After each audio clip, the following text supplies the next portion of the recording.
Good morning, Chasm listeners. This is Ryan Rothstein, Wildlife Habitat Specialist with the Stearns County Soil and Water Conservation District, and this is your weekly conservation report.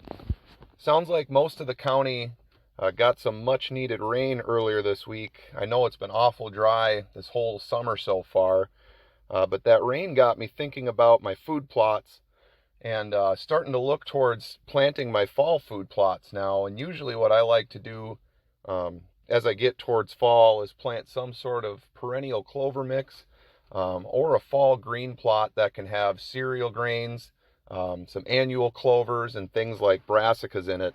But today I just want to talk about some of the steps that I go into when I'm planning out a new food plot, just some of the considerations I take in mind. And the first one is what type of site it's on. I'm looking for sites that have soil that's conducive to growing a food plot, areas that aren't too hilly or steep, soils that are decently well drained but not too coarse or sandy. And that's the first step, is picking out the spot where you're going to plant. And then from there on, I like to do a soil sample. And the reason for this is that most areas that you would put a food plot in probably don't have the right pH level or the right nutrients in the soil to really effectively grow a food plot.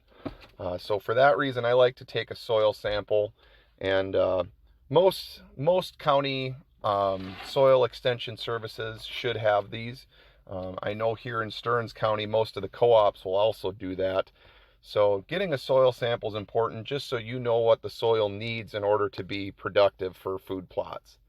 At that point, once I get the results of a soil sample back, I'll take the recommendations from that and apply lime and fertilizer as needed. And then again, a lot of co-ops in Stearns County can help you out with that as well. The next step is making sure site prep is completely done. And I like to have a nice, firm, level seed bed, so that can include some tillage. It can include some leveling off with a packer or a cultipacker, or even a harrow. I've used a harrow in the past as well. And then once site prep's done, it's time to get seed in the ground. And most of the stuff that I'm planting, whether it's perennial clovers or some of those fall green mixes, I like to plant them shallow. Most of those shouldn't be planted much deeper than a 1/4 inch or so.